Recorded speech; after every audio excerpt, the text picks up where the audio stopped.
Exercise 5.3 class 6 mathematics की करने से पहले हमें इंट्रोडक्शन ऑफ एंगल को देखना ज़रूरी है।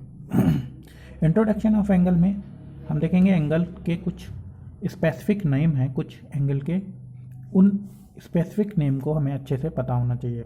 जैसे हमें पता है किसी भी एंगल की दो आर्म होती हैं, ठीक है ना। Every angle have two arms, एक ये वाली आर्म और एक ये वाली आर्म। जब ये आर्म, पहले तो ये आर्म इस पर ओवरलैप होती है, यानी कि एक दूसरे ये आर्म यहीं पर होती है ना। सपोज यहाँ पर ऐसे इसके एक के ऊपर एक होती है। धीरे धीरे ये 1 डिग्री 2 डिग्री 3 डिग्री 4 डिग्री ये कवर करती है और ये पहुँच जाती है कुछ दूरी पर। ये डिस्टेंस कवर करती है। ये जितना भी डिस्टेंस कवर करती है उसे हम थीटा से रिप्रेजेंट करते हैं।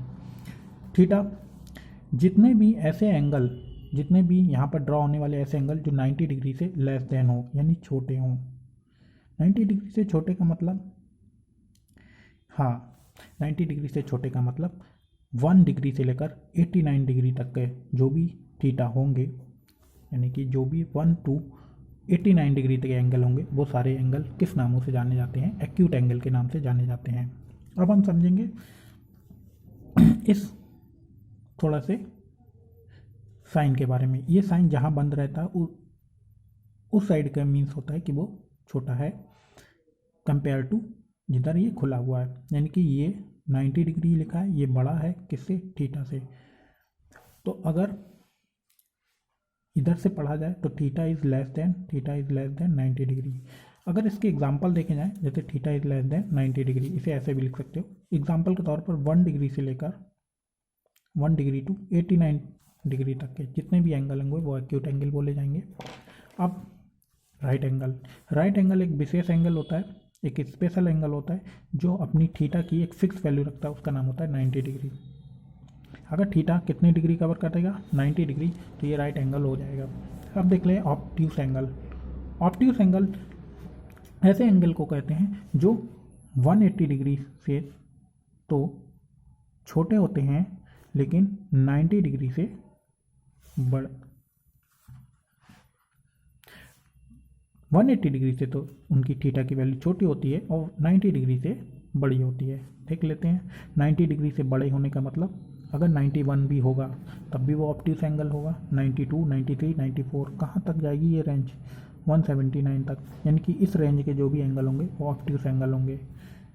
ये थीटा जो होगा वो 180 से छोटा रहेगा और 90 डिग्री से बड़े एंगल होंगे। वो अगर दोनों कंडीशन फॉलो कर रहा होगा तो वो ऑब्ट्यूस एंगल की कैटेगरी में आएगा। जैसे 91 वो 180 से छोटा भी है और 90 डिग्री से बड़ा भी है, तो ये ऑब्ट्यूस एंगल कैटेगरी में आएगा। स्ट्रेट एंगल, जैसे कि हमने अभी राइट एंगल देखा था 90 डिग्री का होता है, ऐसे ही स्ट्रेट एंगल होता है वो 180 डिग्री का होता है। यहाँ से यहाँ तक जो एक ऐसी सीधी रेखा में दिखाई देगा। अब देख लेते हैं रिफ्लेक्स एंगल। रिफ्लेक्स एंगल भी क्या होते हैं, थोड़ा सा जूम कर देता हूँ। रिफ्लेक्स एंगल होता है वो 180 डिग्री से तो बड़े होते हैं, उनमें थीटा की वैल्यू, और 270 डिग्री से छोटा होता है। ध्यान रखना है, जैसे 180 डिग्री से बड़ा मतलब 181 से स्टार्ट होने वाले जितने एंगल होंगे और 270 269 तक जो एंगल जाएंगे, इनकी रेंज के बीच में जो एंगल होंगे वो रिफ्लेक्स एंगल। कंप्लीट एंगल देख लेते हैं। कंप्लीट एंगल में जो भी एंगल जनरेट होगा वो कितना रेवोल्यूशन लेगा? कंप्लीट रेवोल्यूशन लेने के कारण ये कितना तय करता है अपना डिग्री में? 360 डिग्री। तो इसकी थीटा की वैल्यू 360 डिग्री। आप इसको 1 by 1 करके इस वीडियो को कई बार देखें जिससे कि आपको ये सारा क्लियर हो जाए।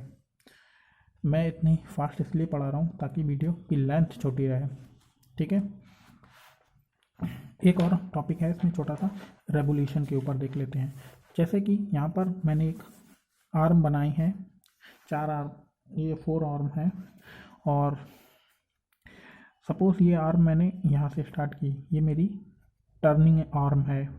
यहाँ से मैं क्या करूँगा, इसको अगर मैं रेवोल्यूशन के लिए ड्राइव करता हूँ तो यहाँ से ये अगर यहाँ तक चलेगी तो इसको कहते हैं 1/4 ऑफ ए रेवोल्यूशन। पूरे रेवोल्यूशन का ये 1/4 सेक्शन होता है।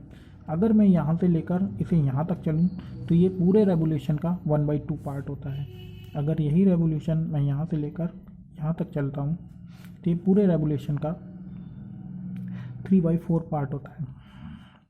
अगर ये रेवोल्यूशन कंप्लीट हो जाए, सपोज यहाँ से चला और कंप्लीटली यहाँ पहुँच जाएगा, तो ये रेवोल्यूशन कंप्लीट माना जाएगा। ठीक है, ये आता कैसा है, जैसे हमने छोटे बच्चों को सिखाया था, जैसे कि जब हम छोटे थे तो एक पोर्शन से एडिट कर दिया जाता था।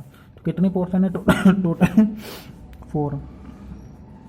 4 नीचे लिखना पड़ता है, और कितना को कवर किया, जैसे एक पोर्शन को कवर किया तो 1/4, इसकी वैल्यू हो गई 1/4। यहाँ से यहाँ तक यानी 2 पोर्शनों को कवर करता तो 2/4, और इसे सॉल्व भी करना पड़ता है इसलिए 1/2। यानी यहाँ से यहाँ तक अगर कोई कवर करता है, ये दोनों पोर्शन कवर करता है तो उसकी वैल्यू हाफ मानी जाती है।